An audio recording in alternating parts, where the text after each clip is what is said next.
everybody. I'm Matt Valley. Welcome to a very special episode of the Rock and Roll Research Podcast. This is a format I call the open mic. Gives me permission to deviate from the standard biographical interview format to really dive deep into a specific topic, and that is what we're going to do today. So a little background. I've launched the first episode of the Rock and Roll Research Podcast on August 31st, 2020. It was my guest, Steve August, great entrepreneur in the industry, really amazing musician and an interesting guy, so check it out. But that was way back in 2020. And for every guest since then, I've asked this question about their view of the future of the research industry, insights. And the answers have been really varied, right? So you get lots of different perspectives based on which corner people sit in the industry. But all of that changed on November 30th, after November 30th, 2022. Any guesses what happened on that date? Well, it's the date that ChatGPT was made available to the public. And since then, whenever I ask that question, almost everybody has some sort of take on AI, artificial intelligence, what it's going to do to the industry. Is it going to be catastrophic? Is it going to help us? Is it going to replace all our jobs? All of those things, right? And that's, of course, echoed and mirrored at all of the conferences. So many conference presentations are about AI, LinkedIn conversations, everything. It's everywhere, and it's everywhere because we're all trying to figure out what's going to happen. What is the potential for AI within the practice of research across lots of different areas of the work that we do? So one big question, if you think about insights and research, really what we're tasked with is finding insights, drawing conclusions, and giving recommendations to the business based on what we learn. So a big question is, for that core function that we have here in the insight space, how well does AI perform today? Well, fortunately, our guests today have recently completed a really interesting research on research project. Happens to be a patient journey qualitative study where they address that very question. So looking at today, what does it look like? How does AI compare to human analysis? And they're going to talk all about it. So our guests also happen to be my colleagues at MarketVision Research. So I'd like to introduce them. First, we have Julie Leonard, who's the Vice President of Qualitative Research. She's been with MarketVision for a little over 12 years after starting her career at Procter & Gamble. And we also have Research Associate Brennan Held, who's been at MarketVision for a little over 5 years. And oh, by the way, he's a ripping bass player. But that's that is a topic for another episode. Today, we're going to be talking about AI. And welcome both. Really excited to have you to talk about this. Thanks for the great intro. Super excited to jump in. Absolutely. Yeah. Excited to be here. Thank you. Excellent. Excellent. So I've gotten kind of a sneak preview of some of the work that you've done, and I think it's really fascinating, and it's I guess you could call it a case study, right? And I know AI is moving so fast and all that stuff, so this kind of reflects the state of today. But tell us a little bit about why you decided to take on this research effort now, and then give us a little bit of the background of the design of the study.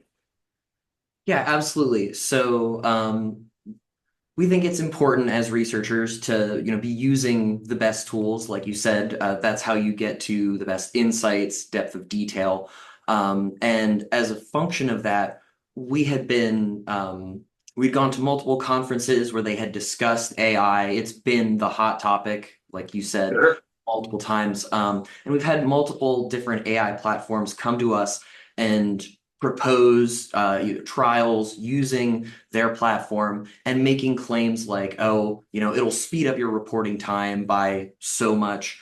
We have the most accurate tool. It has the greatest depth of detail. And we wanted to test it. We needed to have a more objective way to say, okay, are these claims true? Is there value to this? Yeah. Okay. Okay. And the design of the study, I know it's qualitative. It's a patient journey type of study. You want to talk a little bit about how you set it up? So the idea behind this, after attending conferences, after listening to people talk about how they are actively using it now, what their struggles are, I kind of felt like we should really challenge AI to a duel on the most challenging possible topic or methodology. And that really, the patient journey is very based in storytelling. And so it's Right. all narrative. It's got emotional topics as well as there were some, kind of more structured responses. We were talking to people experiencing obesity and we had some of the folks in there who are on a GLP-1, which are the Ozempics of the world. And Right. so we're trying to explore. So we knew that this was a really hot topic. We knew that it was going to be something that was not just a healthcare topic, which is my area of specialty and then Brennan's as well, but also everybody's aware of it. So that it would have a more universal sort of reach. And we really wanted to see what was AI going to be able to pull out from the human experience. We figured that would be a really good challenge. Yeah, yeah, okay. And there was something that actually I want to follow up on something that Brennan said as well, which is everybody, not just client-side researchers, but also full-service research companies like MarketVision are constantly being challenged or asked about, how are we incorporating AI into our work? And since the industry it's not so vertically integrated as it used to be. It almost feels like MarketVision is more of a client than a supplier at times because we incorporate a lot of the tools, right? So we're always assessing the landscape, and we're a target that a lot of these AI types of companies will be selling to, right? Mm. So with that said, as you said, there's all sorts of conference topics about this, tons of suppliers reaching out, that sort of thing. Curious to know if you had any hypotheses going into this. Did you have a preconceived notion of what you might expect from AI in this case? Ready to take this? Sure. Pessimistic, optimistic? Yeah, so I mean, I'd say Julie and I both have had our fingers on the pulse of AI as it's been developing long before this. It's been a conversation that we've been sort of involved in pretty intimately, and we've had the opportunity to try a number of AIs, not in as controlled a sense, just as different test opportunities for different projects. Nothing in patient journey work, quite a bit of message testing, but we were familiar with it. We had messed with it quite a bit. We had an idea of what it could and couldn't do to some degree, but not to the detail that we did beforehand. So with that in mind, we did have an idea of theoretically how it could save time. That was a discussion that we'd heard from those AI platforms brought up again and again. So we wanted to see, like, with an actual clock, could we save time? And then generally, I said we want to stay open-minded when we were testing it. We didn't want to go in too negative, too positive, just try to stay at neutral while we were testing it as possible. Okay, so you started to touch on some of the criteria that you might use in order to determine if it's good or if it's bad or what. Can you talk a little bit more about that as well? Sure, yeah. So, I mean, I've already hit it multiple times.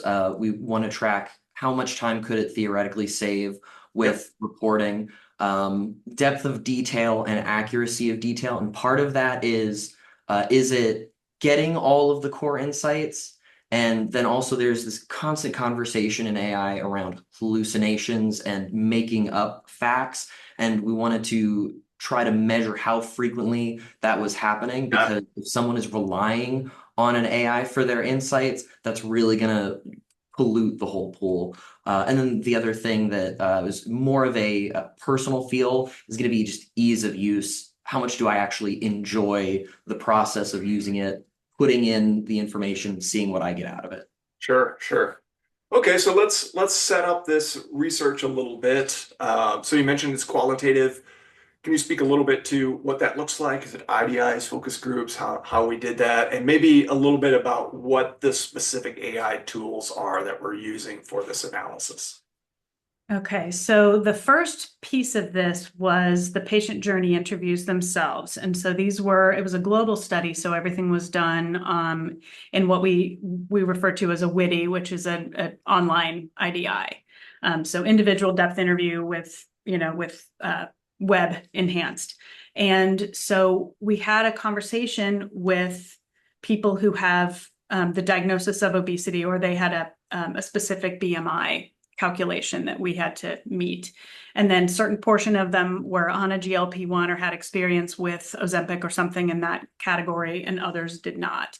And so that happened first. I had two partners on that project. We did all of the interviews. We did the analysis. We wrote a report. It had a really beautiful themed patient journey map at the end. And as we were working through it, we were sort of talking about, this looks like it would be a really good topic for this AI challenge.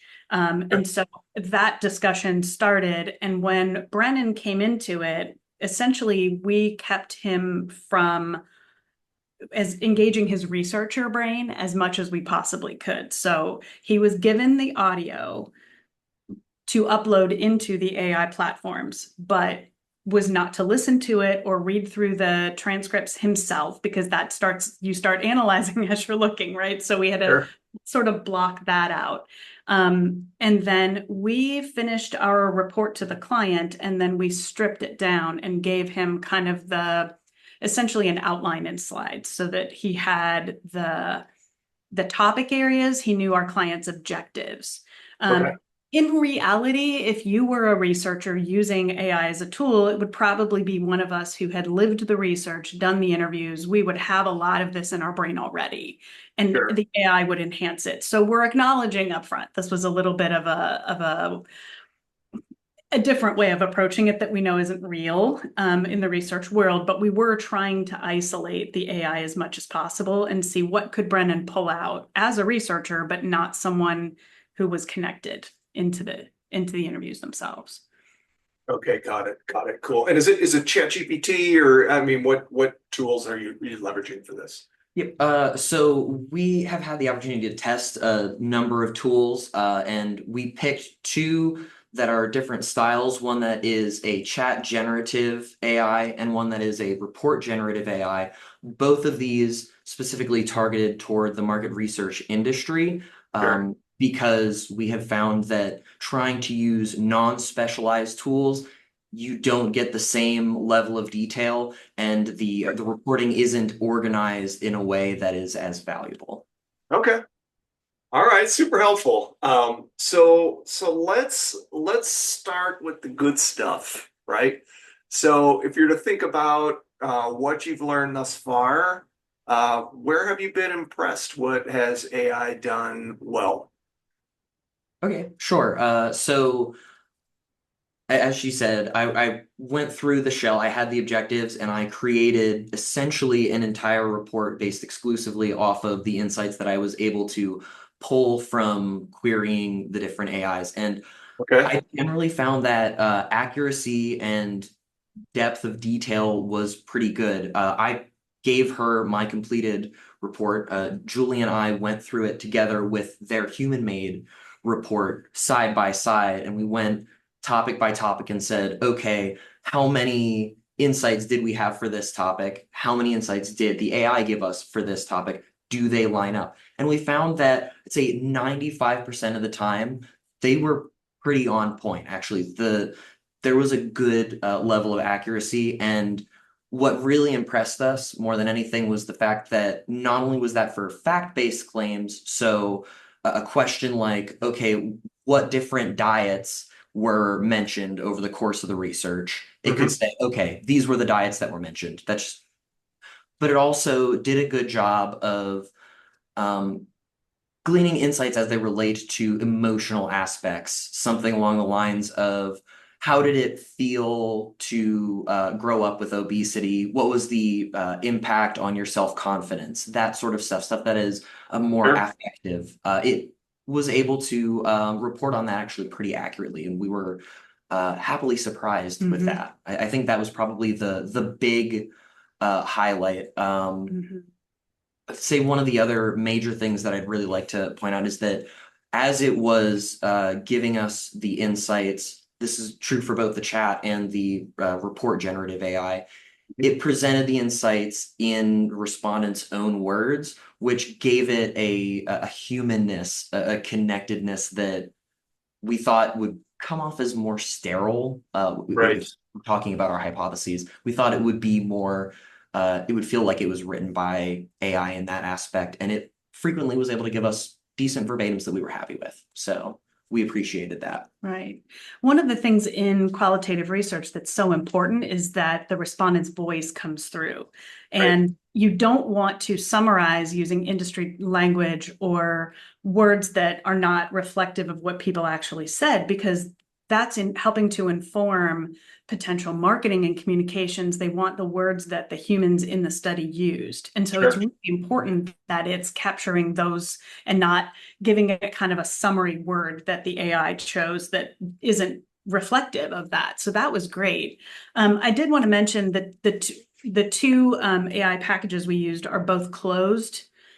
So it was safe to put client data into those. Yeah. We did have the client's permission to use the data in this way, certainly as well, but we wanted to be sure we used a closed end kind of a system and not a chat GPT or something that's open AI.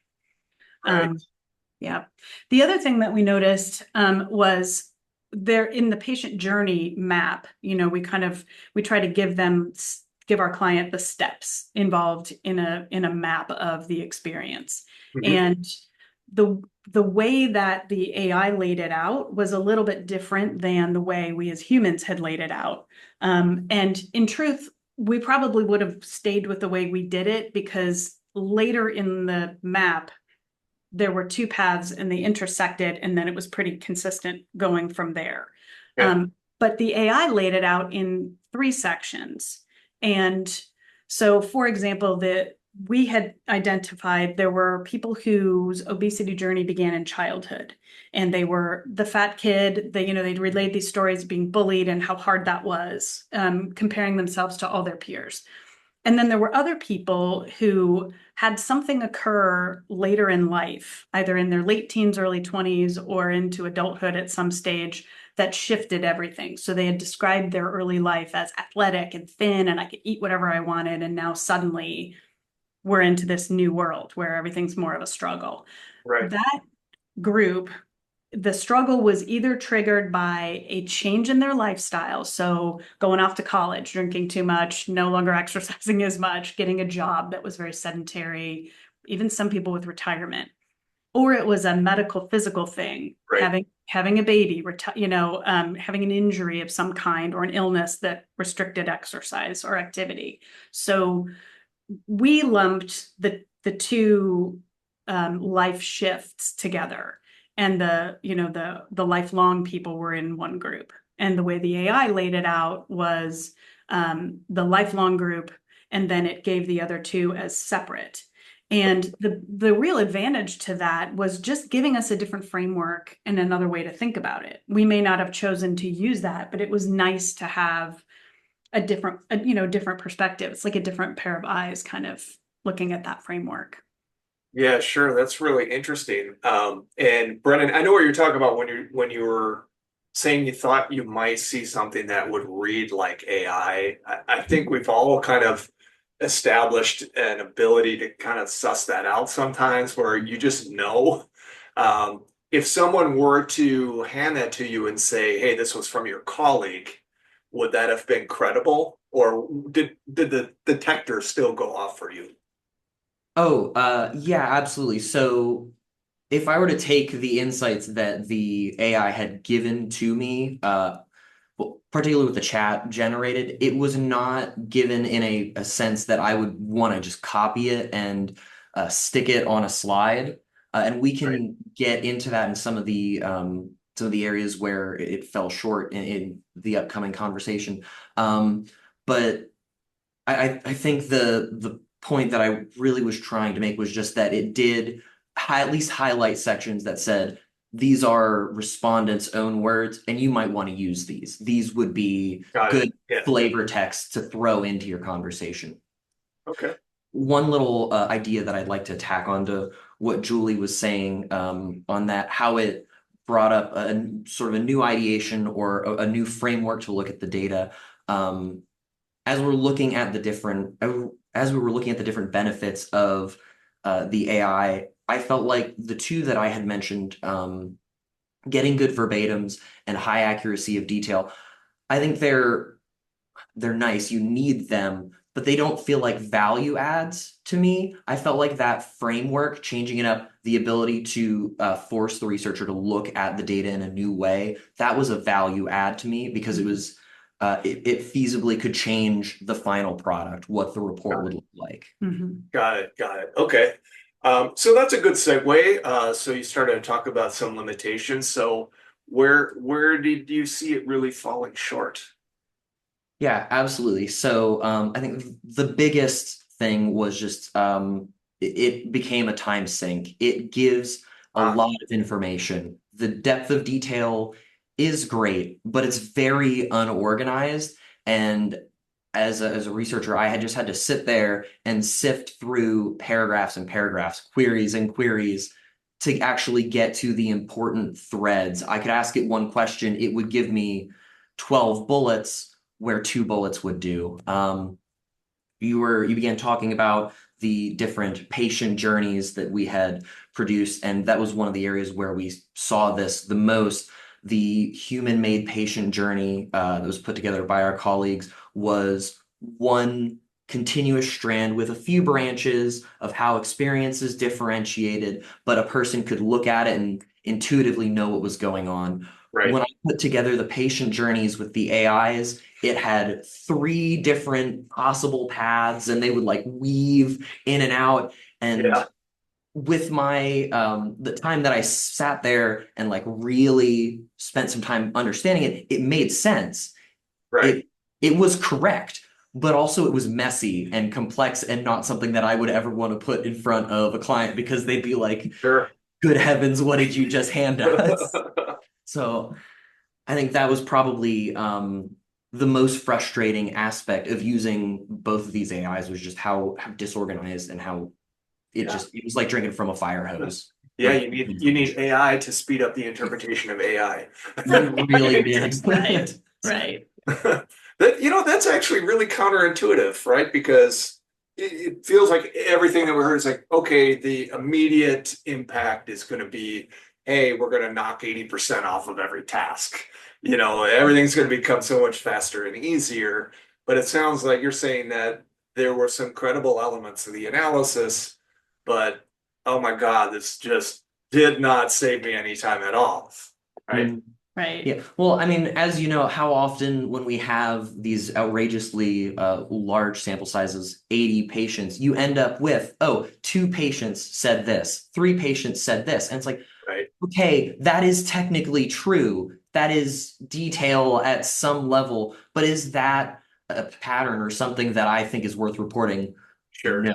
So it didn't know how to differentiate whether a pattern was meaningful or if it was sort of one-off comments. And Right. Sure. I think that sort of tees up for the conversation around frequency of sentiment.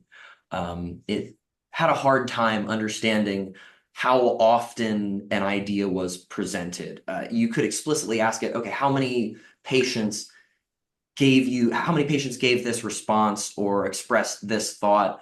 And if you asked for exact numbers, I found that the numbers were rarely exactly correct. But if I asked it to generally just as like try to think of the best way to say this. If I asked it to give a feeling for how common a certain sentiment was, even that wasn't overly accurate. It often would underestimate how often different respondents gave specific sentiments. Yeah, got it. Interesting. Was there anything else that was maybe frustrating or maybe not meeting your hopes or expectations? Yeah, to kind of piggyback on what Brennan was saying, the one thing the AI did do right that I was not sure it was going to is when we're reporting in qual, we don't give percentages. We use words like most or many or all or, universally. We like those things. Sure. And I thought going in, I wonder if it's going to count every single time a sentiment was expressed. And if a respondent says the same thing two or three times, it's important that that doesn't get counted two or three times. One person shared Right. it, right? And it did Yeah. that well. It didn't double count. It did do how many Okay. people said it. It just undercounted. So we're getting there, but not quite. The other thing we noticed, so in these interviews, we talked about the GLP-1 experience. We showed a little description for those who have never used Ozempic or Wegovy or any of those products. And they talked about what they've heard, what they thought about the idea, that kind of thing. Mhm. At the very end, we showed a product profile of an investigational product that our client has in development. And they gave thoughts about the profile that they read. So, the information about how it was taken, the percentage or proportion of body weight loss that was expected, all that sort of detail as you do. Mhm. And when Brennan was asking for input on the GLP-1 assessment by respondents, and he and I were looking at the results, I was starting to look at him and think, no, wait a minute, some of that is reflective of what was in that product profile at the end. That's not the right section. That wasn't GLP-1 data. It had pulled in data and responses from the wrong portion of the interview, essentially. I see. I That's see. pretty huge when you're thinking about if you're trying to do a quick and dirty, how did everything go in my interviews, and you want to be able to give back. I mean, the idea of this being able to give you something you could report back to your client very quickly in a short top line or something, you need that to be accurate. And it was definitely didn't give me a lot of confidence. Yeah, interesting. Very interesting. I was going to just summarize something about that, but I don't want to put words in your mouth. So I'd like to ask if you were to just thinking about the gestalt of this experience and this analysis, how might you characterize your overall conclusions? Yeah, okay. So I think the biggest point that's been a thread that as we've gone through is the time saving there? I don't feel like it is, to be honest. Just the amount of work between sifting through data, having to fact check and proof it, because sometimes even though it's often accurate, it's not totally accurate. So you want to make sure that it's right, what you're giving to your client is right. So you have to proof everything, even just the actual aspect of setting up the AI, having to upload and everything, that adds time. The time saving just it's not there yet. Right. And since some of these tools are costing thousands of dollars per project, it is a pretty big investment for a researcher to take on. I think Sure. that is an upfront challenge before you even get into the conversation of what's going on with detail. Mm-hmm. Plus Yeah. the learning curve involved. I mean, that's going to take some time as well. And I think eventually it's going to be worth us knowing how to use these tools. So we're all investing that time. Sure.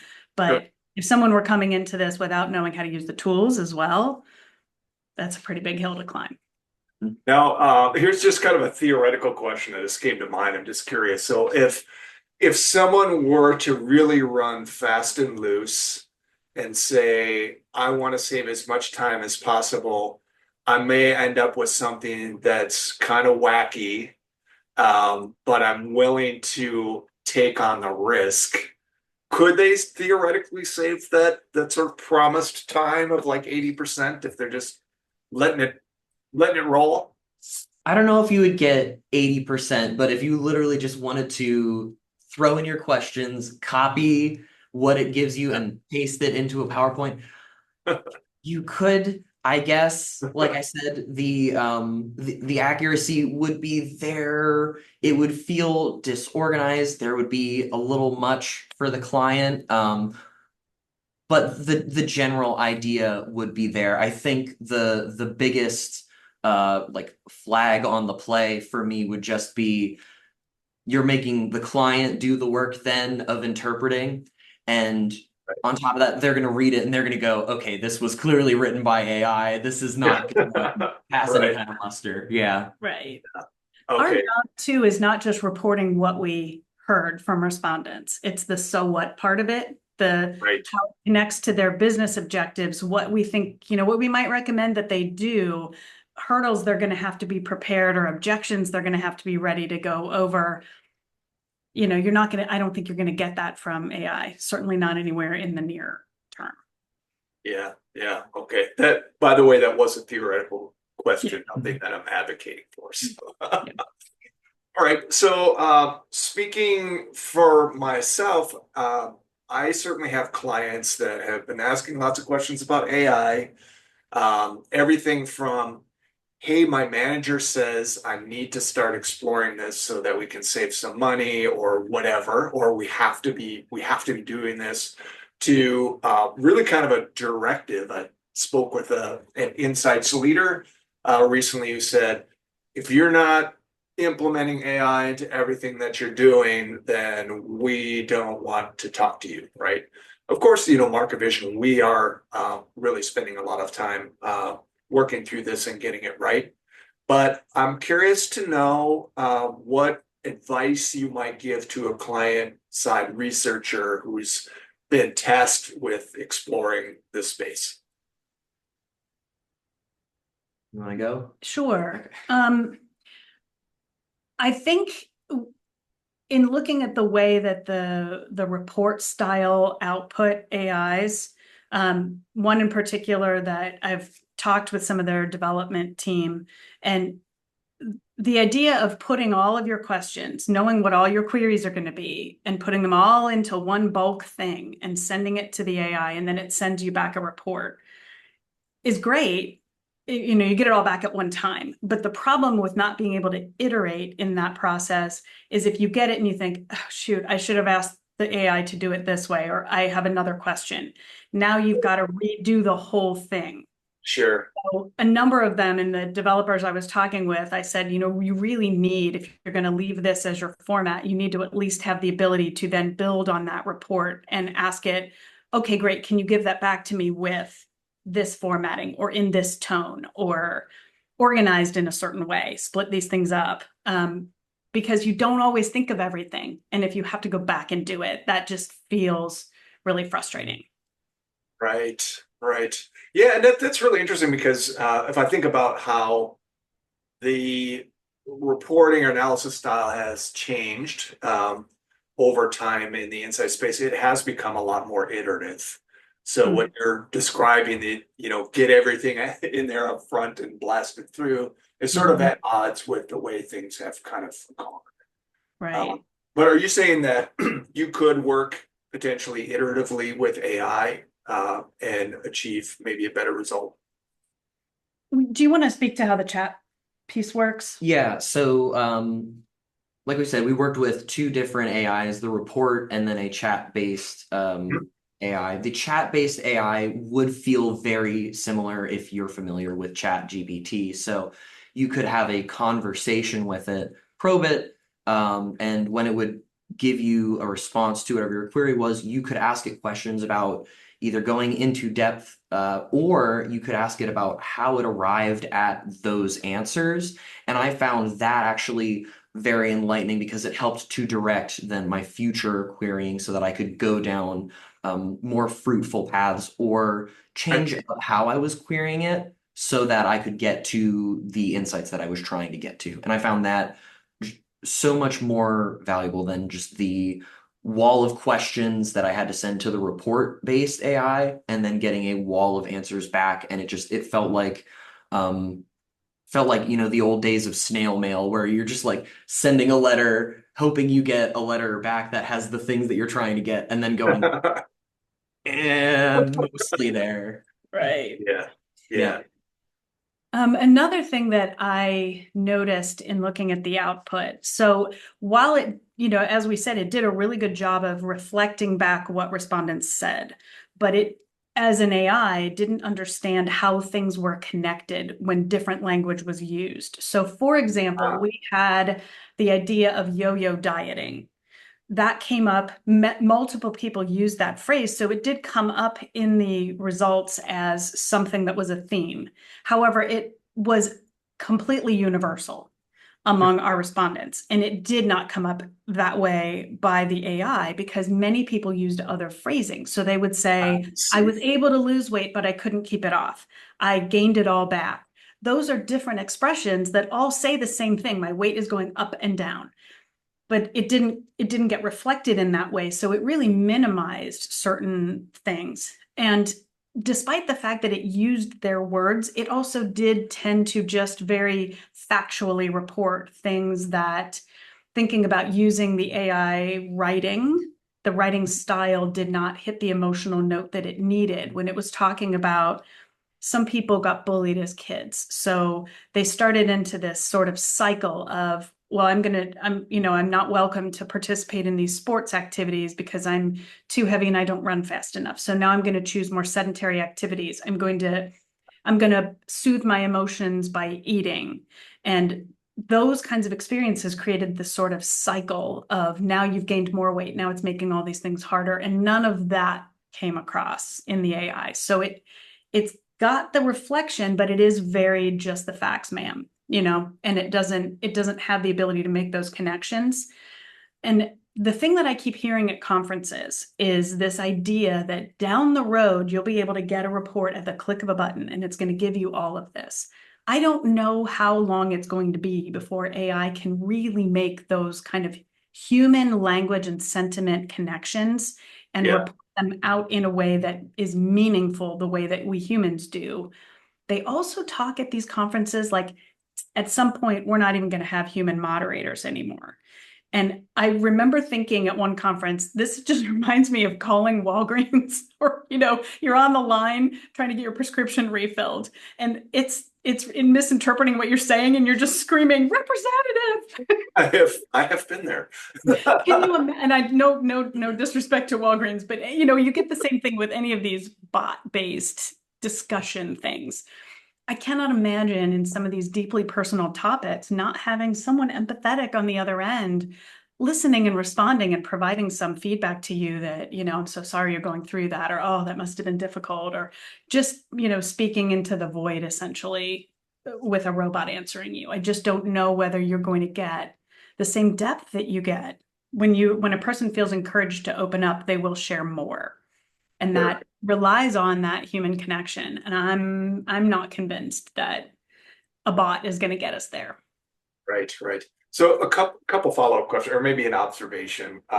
You mentioned the sentiment and just some of the nuances that really would be difficult to get to. It reminds me a little bit of online sentiment analysis, right? Which became sort of the savior for brand tracking and all sorts of things. A world without questions kind of thing, because the data are already out there, and it only took us so far, and really not that far. There are just nuances in the way people communicate and how quickly communication evolves and different memes that come up that just change the game overnight. It's really hard to keep up with, even for something like AI, it seems. Even the word great. If you think about, someone might say, oh, that was great. And then someone else might say, well, this made me throw up for 3 days. That was great. Same word, but it means something completely different. And I don't, are we going to get AI to a point where it can, it is able to interpret accurately when someone's using sarcasm or, new lingo that's just come up? Yeah. No, I want to get back to something you said in the setup of this project, where you mentioned that this would be a challenging topic for AI because it's heavily emotion laden. Do you suspect that if this were not such an emotional topic, maybe something a little bit easier, that AI would perform better? I'll say hit or miss. So we did have the opportunity to use it in a message testing. We used the chat-based AI, the same one that we used for this project, on a message project a couple months ago, and there were a couple interesting insights that came out of that one, just challenges that we noted. Similarly, there was it did give a lot of detail that was not as valuable. But one of the other major challenges that came out of it that we noticed repeatedly was a lot of times it wasn't able to differentiate the different concepts that we were testing. A respondent might say the red one, the blue one, the one with the balloon, I see. and it doesn't have that contextual knowledge to say, okay, I know that the one with the balloon is concept D, so it would just start talking about a balloon concept, but also have analysis concept D, and those would be two separate concepts in its mind. It would just start analyzing everything that was spoken as separately. It couldn't connect the ideas. So I think there are still a decent number of challenges as it relates to taking ideas and really putting them together, taking context and making coherent insights from those. Okay, got it, got it. So, just one last question and thought on this. Sure. So we've been talking about sort of picking it apart, some of the challenges, but just thinking about where we might apply this, there is clearly value in some of what it produced. So if you think about where we might plug this in today, realizing that tomorrow might be different, but where does it fit today, and where might, you need to see more? Yeah. So I hit this on the section of what did it do well? What are its value adds? Right, I right. think right now its biggest value add is reframing, helping with ideation, forcing the researcher to look at it in a new way that creates insights that they would have otherwise missed. We did see that a little bit. I probably had 2 or 3 instances of it over the course of our entire project. And if a researcher is willing to put in the additional time with the AI to get those reframes, those new insights, then great. Your report feasibly could be better for it. I think the biggest challenge is asking a researcher, is it worth those additional 4, 5, 10 hours that you're going to be spending with the AI just to get those flavor benefits, honestly, versus something that is completely groundbreaking or would put your research on its head. I don't think it's there yet necessarily. I would add to, if as a researcher, if I know that my client wants to have a debrief after the first 3, 4 interviews, and somebody pops in and says, "What are we hearing so far?" Generally, I've been at this a long time. I can do that off the top of my head, but it is also nice I think, to be able to just do a quick query and see what the top insights were and get those Sure. out of there and be able to say, okay, yeah, I remembered everything. It's just a nice backup tool for that kind of quick turnaround type thing. Yeah, and I suppose certain instances when you have, let's say, multiple moderators that are contributing to different groups, to be able to sort of see what's happening across moderators, that sort of thing. Right. Okay, cool. Cool, excellent. All right, so I'm sure that some people listening to this are thinking to themselves, "Yeah, I want to see it. Is there a report here?" So, what is next for sharing out these results? All right, so we are going to be hosting a webinar that goes a little more into the detail, sharing some of the findings and how those line up next to each other. That's going to be on November 14th at 10:30 a.m. Eastern. And then our plan is to get on the docket at 2 conferences coming up in late winter, early spring. So PMRC, which is February 5th and 6th, and Quirks Chicago, which is April 2nd and 3rd of 2025. Okay, super cool. And with the webinar, I suppose, I'm sure you're both on LinkedIn, right? People can reach out to you and they can get a link. They can reach out to me too. Happy to share it. So, that's great stuff. All right, so we've gotten this far and we haven't even talked about rock and roll. It is the Rock and Roll Research Podcast. It's the open mic, but still, we do have to touch on some rock and roll before we close. I've got to know. I always ask. I have to know. So let's say you're stranded on a desert island, right? Julianne Brennan. Separate islands, right? That might change your answer. Can't share music. You're alone, stranded on a desert island. You have 3 albums of your choosing to keep you company for the rest of your days. What are your choices? All right, First. I'm going to go with, I cheated a little bit in this thought because I was like, all right, how can I get all my favorite things? So I'm going to go with some compilation albums in my mind. So I'm a big Indigo Girls fan. So if we do their Essential Indigo Girls, it's got all the faves in there. Have to have the one from the Barbie movie in there, especially Closer to Fine. Yeah, I'm seeing Pink this weekend in Indianapolis. Super excited about that. So awesome. the Trust Fall Tour album again has lots of, my favorites of her music. And then growing up in Cincinnati as a Parrot head, gotta have Jimmy Buffett in there. So I'm gonna go with these songs you know by heart. That sounds like the right kind of soundtrack for being on an island. That makes a lot of sense. I thought so. It had a good idea feel. Nice. Yeah. Tropical. Yes. All right, what you got, Brennan? Yeah, all right. So my first was probably Flying Colors, their self-titled album. Neil Morse and of course Mike Portnoy are both legends. Yeah. Can't go wrong there. Love them. I have not heard that one though. I'll have to give it a listen. Oh, Me too. dude, they're tremendous. I think it's some of Mike Portnoy's best work, personally. Excellent. Well, I'll sign up for that. And then probably Wish You Were Here by Pink Floyd. Yeah. About the Wall, I was maybe there, but I Wish You Were Here. I just listened to that one over so many times. I had to go with it. And then probably the band that I've seen the most live would be Yes. So Fragile by them is a classic. Yes. Okay, you play the bass, so Chris Squire. Of course, 100%. Yeah. And Roundabout is on there. How could you not? Yes, Yep. absolutely. That bass line is just one of the best ever. So awesome. Iconic. If you play the bass, someone's going to ask you at some point to play it. So That's right. Great. Excellent. Well, this has been super insightful. Really appreciate you sharing everything that you've learned in this AI versus human shootout. I confess, some of the results are a little counterintuitive for me, but that's where we are as we kind of take stock of where we're at with AI and where we're headed. Appreciate the research. Looking forward to seeing more on the webinar and the in-person conferences coming up. So thanks so much. I'm sure I'll see you soon. Let's rock and roll. Thanks for having us.